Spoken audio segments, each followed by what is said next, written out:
Très bien, ok. Bonjour, je m'appelle Monsef Zid. Je suis responsable de la région Afrique du Nord et Afrique francophone. Merci d'avoir accepté de partager avec moi ces questions-là. Le nom de la conférence est entre le titre des slides. En fait, il y a une petite différence et vous allez comprendre pour quelle raison.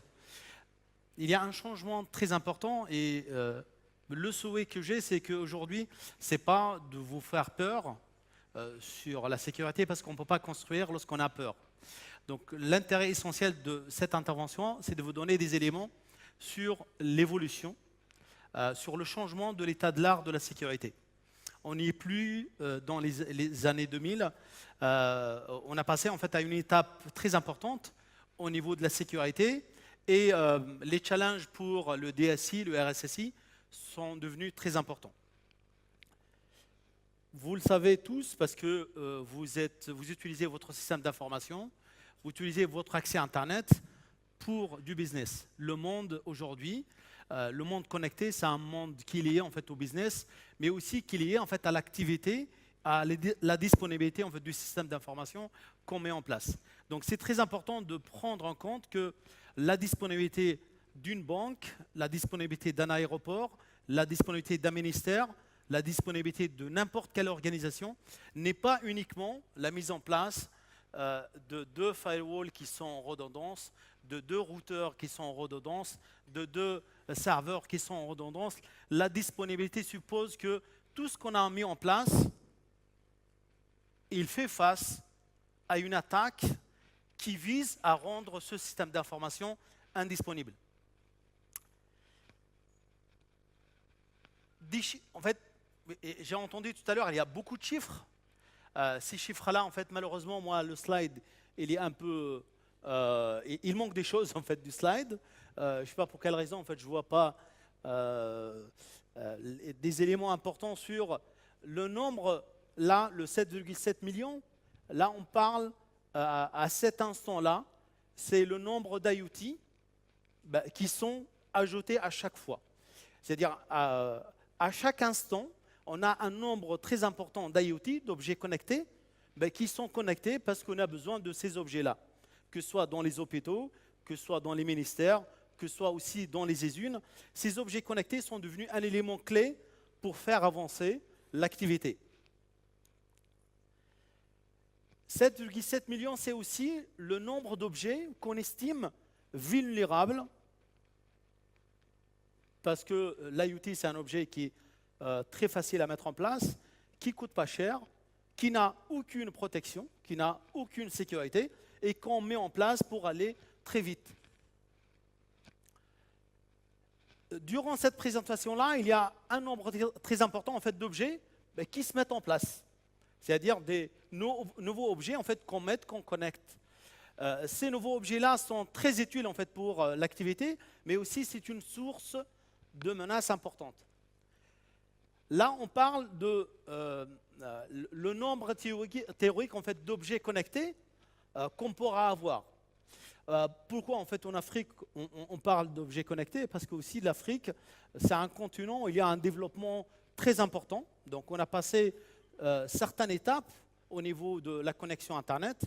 Là, certains pays en fait en Afrique, on a passé directement en fait de la connexion ADSL qu'on a vécu en fait en Europe et que certaines transactions bancaires en fait à travers des connexions Internet directement en fait vers du e-banking, mobile banking, parce que c'est plus facile, c'est plus rapide, c'est plus performant. Vous avez entendu parler en fait de cette attaque-là, Memcached. Memcached, en fait, c'est une attaque qui a dépassé en fait le 1 Tera. C'était 1,2 Tera au niveau capacité. Mais ce nombre-là monstrueux, c'est un facteur dont la personne de Cisco tout à l'heure, il a parlé de ça, sur l'amplification. Certaines attaques basées sur du DNS ou du NTP, aujourd'hui on parle de Memcached, c'est une attaque en fait, qui utilise certaines failles de sécurité pour amplifier en fait, une attaque d'une façon importante. Là, lorsqu'on parle en fait, d'amplification, c'est une attaque qui part d'une source et qui arrive en fait à la fin avec un nombre très important d'attaques qui visent une seule source, une seule cible. Le dernier test en fait qu'on a fait, en fait, on a dépassé ce nombre-là. C'est un test qui était fait dans un lab. 31,4%, c'est le nombre d'AS, ou bien le nombre d'AS dont les opérateurs permettent du trafic spoofé. C'est-à-dire du trafic spoofé qui est autorisé par des opérateurs. Et vous savez qu'un des vecteurs importants en fait, au niveau des attaques de déni de service, ce sont les adresses spoofées. C'est les adresses en fait, qui viennent et qu'on ne connaît pas en fait, leur vraie identité. À l'instant où je parle, en fait, le dernier rapport en fait, qu'on a fait sur l'Algérie, par exemple, l'Algérie en 2017, on a enregistré par heure 10 attaques DDoS visant les infras de certains clients en Algérie, 10 attaques par heure. Mais on a enregistré 28 attaques sortantes de l'Algérie, 28 attaques par heure. Vous imaginez en fait pour quelle raison en fait, on a plus d'attaques sortantes de l'Algérie que des attaques entrantes. Pourquoi? Parce qu'on a parlé tout à l'heure d'un nombre important de malwares qui transitent. Aujourd'hui, un malware, c'est très facile à mettre en place, très facile en fait, à transformer un PC ou un serveur. On a vu des attaques sortantes qui sont causées par un abonné 4G. Un abonné 4G, c'est quelque chose de très simple, mais aujourd'hui peut être une source très importante en fait, au niveau des attaques de données de service. On a parlé aussi des attaques DDoS volumétriques, qui une vague importante, mais aujourd'hui, en fait, les attaques fines ou les attaques DDoS applicatifs, c'est une menace importante en fait, pour le système d'information.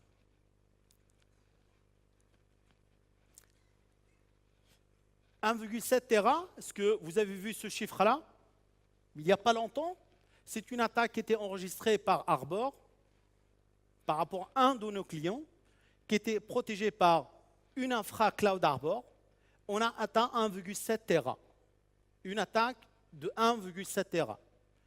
Pour certains câbles en Afrique, si on dépasse les 400 gigas, en fait, on met hors connexion plusieurs pays. Là, on parle de 1,7 Tera, c'est un trafic énorme. Cette attaque-là de 1,7 Tera, pourtant, en fait, le client qui était protégé dans le Cloud Arbor, il était toujours en fait, visible de l'extérieur.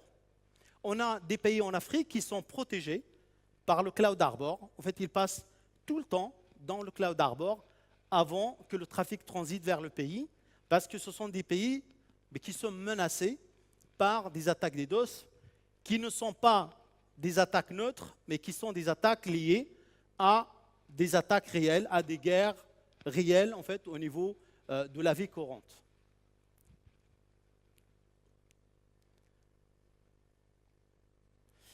Le problème, c'est que les attaquants, ils viennent de plusieurs façons, de plusieurs formes. Si je prends l'extrapolation sur la vie courante, un terroriste dans la vie courante peut se présenter avec plusieurs formes. De la même façon d'une attaque de données de service peut se présenter en fait, au niveau de l'IT sous plusieurs formes. Généralement, la visibilité qu'on a sur une attaque DDoS, lorsqu'on n'a pas les moyens pour détecter que c'est une vraie attaque, généralement, c'est mis sur l'exploitation. On va dire que c'est un problème d'exploitation sur le firewall qui n'arrive pas à répondre. C'est un problème d'exploitation sur le routeur qui ne répond pas. C'est un problème de lenteur sur le serveur. Et qu'est-ce qu'on fait généralement? On va rebooter soit le firewall, le routeur, le switch, le serveur. Et par hasard, lorsque vous rebootez votre firewall, et en fait, le trafic, il revient à l'état nominal. Pour une raison simple. C'est pourquoi j'ai dit que l'état de l'art de la sécurité il a changé. Toutes les solutions de sécurité que vous avez aujourd'hui, ce qu'on appelle la sécurité périmétrique, quel que soit le constructeur, ce sont des solutions stateful. On est d'accord, vous êtes des DSI et des RSSI, vous savez c'est quoi un stateful? Ce sont des équipements à état. Il y a 30% des attaques DDoS qui visent à saturer les équipements actifs. Un équipement actif, aucune garantie, lorsqu'il est saturé, il va continuer en fait, à fonctionner d'une façon normale. Et lorsqu'on associe à une attaque DDoS une menace avancée, le DDoS devient un smoke screen. C'est juste en fait pour détourner l'attention de ceux qui gèrent la sécurité en fait au niveau du firewall. Donc le malware, il y a beaucoup de monde qui vont parler du malware aujourd'hui. Le malware, aujourd'hui, 40% des attaques ne viennent pas du malware. Mais le malware peut être un vecteur d'une attaque DDoS. C'est-à-dire, vous pouvez passer beaucoup de temps à analyser les malwares. Vous avez beaucoup de solutions dans votre système d'information qui traitent du malware. Vous avez du antivirus, vous avez aussi des solutions à base de sandbox. Beaucoup d'attaques, en fait, ne viendront pas du malware. Ce sont des attaques qui utilisent le malware comme un vecteur. À Arbor, en fait, on traite jusqu'à 200 000 familles de malware. Et pourtant, on n'est pas une solution antivirale. Ce n'est pas notre mission. Notre mission, c'est de la protection contre le déni de service et l'advanced threat. Le traitement des 200 000 familles de malware, l'objectif principal, c'est de trouver le malware qui sera lié à l'activité DDoS. Le DDoS, aujourd'hui, il est utilisé aussi, on peut dire, comme il y a dans la vie courante des mercenaires en Afrique, il y a aussi, en fait, aujourd'hui, des mercenaires, en fait, sur Internet. Dont l'objectif principal, c'est de détecter la faille de sécurité que vous avez dans votre système d'information. Et cette faille n'est pas séparée en fait, par rapport à votre façon de voir la sécurité. Parce que tous, en fait, on a l'impression que la sécurité, c'est un périmètre.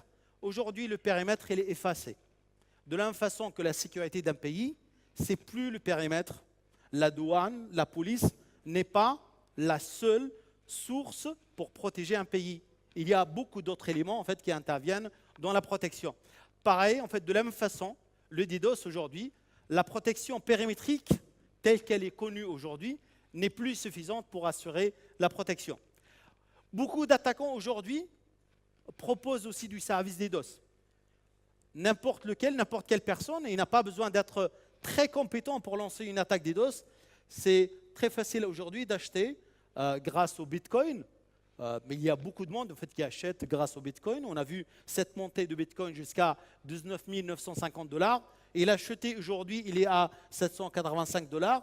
Mais le Bitcoin, comme d'autres monnaies virtuelles, sont utilisés pour acheter du service DDoS. Vous pouvez aller sur Internet, vous faites DDoS service. Vous allez trouver beaucoup de sites qui vous proposent même de faire des tests. Donc, lancer une attaque pendant 10 minutes gratuitement sur une cible. Cette cible-là peut être un concurrent, ça peut être en fait un ministère régalien, ça peut être un service important. Donc le but, c'est de vous donner l'intérêt en fait, de lancer une attaque sur une adresse IP ou bien sur un site.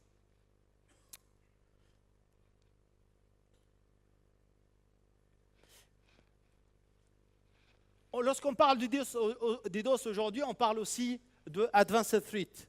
On parle aussi d'attaques persistantes. En fait, une attaque DDoS aujourd'hui, rassemblée ou bien associée en fait, à une attaque persistante. C'est quoi une attaque persistante? Donc l'objectif, c'est d'attaquer une cible, une adresse IP, un site, un plan d'adressage, un AS, dont l'objectif, c'est de faire tomber ce système d'information-là. Le problème, c'est que, vous allez le voir, en fait, c'est qu'il y a beaucoup de changements en fait, au niveau de la vie d'une attaque. On peut avoir en fait, beaucoup d'attaques entrantes, beaucoup d'attaques sortantes. On peut avoir aussi des moments de paix où le problème il est résolu. Après, on revient sur l'état post-mortem. Qui parmi vous en fait, travaille sur la partie post-mortem? C'est un sujet très important. Souvent, lorsqu'on a un problème réseau, on résout le problème réseau et après, on passe à autre chose. Et très peu de monde en fait, travaille sur la partie post-mortem. Qu'est-ce qui s'est passé réellement après cet incident réseau? C'est quoi la cause réelle de cet incident réseau? Aujourd'hui, nous, on dit c'est très compliqué de se protéger contre quelque chose qu'on ne connaît pas. Donc, il faut connaître qui vient vous voir. Il faut connaître, avoir de la visibilité sur les pays, les adresses IP, ceux qui viennent scanner votre réseau, ceux qui viennent regarder qu'est-ce que vous faites comme activité. Donc, c'est un élément clé, ça va vous aider sur la partie post-mortem. On revient de nouveau en fait sur la préparation de l'attaque et une nouvelle attaque. Et de nouveau, en fait, on va rentrer dans ce cycle-là d'attaque, résolution, et on revient surtout lorsqu'on parle d'équipements qui sont à état, qui sont généralement facilement vulnérables en fait, à une attaque de données de service. Est-ce que vous avez vécu une fois une attaque qui était résolue après, allez, 1 heure, 2 heures? Je ne sais pas si quelqu'un en fait, pourra témoigner, ça sera bien parce que franchement, ces présentations-là académiques, parfois c'est un peu lourd. Est-ce qu'il y a quelqu'un qui a vécu une fois un problème réseau et qui l'a identifié après, lié à une attaque sur lequel il a fait un post-mortem, une vraie analyse? Est-ce que vous publiez en fait en interne pour les RSSI? Est-ce que vous avez en fait des stats sur le nombre d'attaques que vous avez reçues en fait sur une année? Et ça correspond à quoi? Est-ce que vous avez en fait une mesure sur le temps d'indisponibilité qui est lié en fait à des attaques de données de service?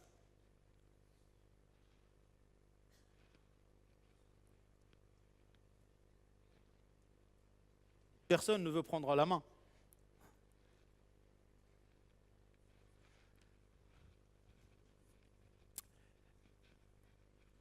C'est un élément clé, là, ce qu'on a vu, en fait, sur une attaque importante, en fait, où ce qu'on voyait, en fait, au niveau de l'attaque, c'était rien du tout, en fait, par rapport à la réalité. Une attaque DDoS, dans plusieurs cas, il y a l'impact direct, en fait, qui est visible, en fait, pour ceux qui gèrent le système d'information, mais il y a l'impact caché, qui est lié, en fait, à la perte d'image, qui est lié aussi à la perte de revenus, mais aussi qui est relié aussi à l'exfiltration de données. On a vu plusieurs cas où il y a exfiltration de données importants. Prenez le cas de Wikileaks, SwissLeaks. Il y a beaucoup de cas en fait où ce sont des attaques de données de service qui ont accompagné en même temps cette notion de fuite d'informations.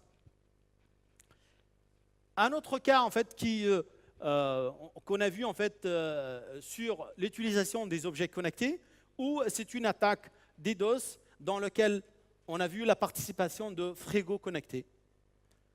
Aujourd'hui, on peut avoir en fait des frigos connectés, des machines à laver connectées, des fours connectés, mais aussi des sondes qui sont connectées, qui peuvent participer à une attaque de données de service. Pour quelle raison? Parce que ce sont des objets qui sont très faciles à mettre en place et pour lesquels on ne va pas donner de l'importance ni le suivi sur leur état de sécurité. Donc ça, c'est une attaque qui a atteint en fait les 800 gigas et elle a touché en fait beaucoup de systèmes d'information. Je vais aller rapidement parce que je n'ai pas envie en fait de vous perdre du temps. Est-ce que ce qui s'est passé en fait pour Memcache, est-ce qu'on est protégé en fait contre ces attaques-là? Moi, je dis non. Aujourd'hui, on n'est pas protégé parce qu'il y a un premier changement à faire sur la prise en compte des nouvelles règles de protection du système d'information. Le DDoS, c'est un must. C'est plus en fait quelque chose, un nice to have. Ce n'est pas quelque chose en fait qui ne sort pas de la réglementation.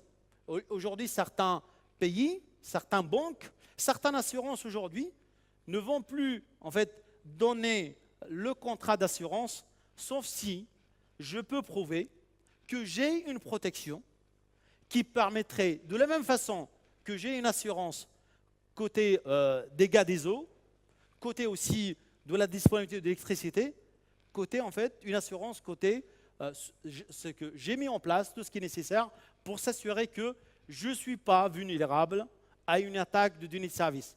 Vous voyez en fait une attaque de données de service, pourquoi je parlais d'assurance? Parce que réellement on est proche de l'assurance. Personne aujourd'hui ne peut se permettre de prendre une belle voiture et rouler en fait sur une route sans avoir une assurance. Malgré que vous avez 0,1% de chance d'avoir un accident. Vous-même, en fait, vous participez à un accident. Mais vous pouvez subir un accident à cause de beaucoup de facteurs externes.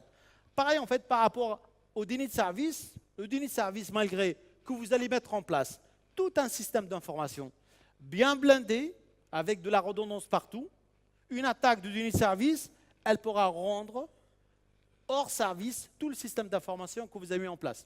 Donc là, on parle de garantir d'une assurance qui permettrait de garantir la disponibilité de mon infra.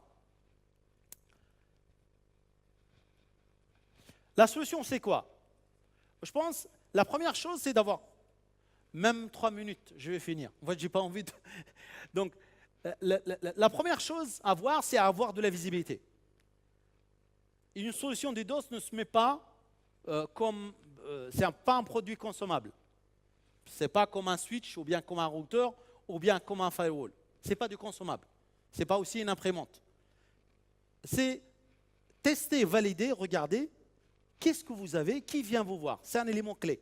Donc, avoir une visibilité sur qui vient vous voir, qui vient regarder en fait votre réseau, qui vient regarder vos applications. Ça d'une part. Deuxièmement, avoir aussi une visibilité sur qu'est-ce qui sort de votre réseau. Mais là, on parle qu'est-ce qui sort de votre réseau, pas uniquement basé sur les signatures, parce que les signatures, c'est du has-been. Les solutions aujourd'hui basées sur les signatures, c'est fini. On parle aujourd'hui de choses qui sont basées sur le comportement. Vous pouvez avoir, je prends l'exemple de la police, si aux frontières, le policier il est incapable d'avoir des éléments clés sur la détection et faire la différence entre un citoyen normal, malgré qui peut-être il a une image un peu, voilà, c'est un peu atypique, le policier il doit être capable de faire la différence entre, au niveau comportement, celui en fait qui peut cacher quelque chose et celui en fait qui quelqu'un en fait de normal. Donc avoir cette visibilité sur qu'est-ce qui sort, rentre dans votre réseau, et aussi en fait avoir une bonne culture en fait au niveau du système d'information, au niveau des équipes sur la notion de sécurité d'une façon globale. Comment cette sécurité-là, elle évolue? Qu'est-ce que cette sécurité-là, elle permet d'assurer? Aujourd'hui, sur certains dossiers importants, dans certaines banques importantes, Arbor, en fait, on a 4/5 des banques les plus importantes au niveau monde. Ces banques-là, ceux qui décident sur la mise en place de la protection anti-DDoS, ce n'est même pas les techniques. On parle en fait du DAF. Pourquoi le DAF? Parce que c'est lui en fait qui va après gérer en fait les pertes. Ce n'est pas uniquement le responsable réseau ou bien l'ingénieur d'exploitation qui lui il dit on est protégé parce que j'ai mis telle protection, mais le jour où il y a une perte d'argent, c'est le DAF qui va parler en fait, qui va rendre compte des comptes en fait auprès de son directeur général. C'est même pas en fait le responsable réseau. Juste un dernier point et je vais finir.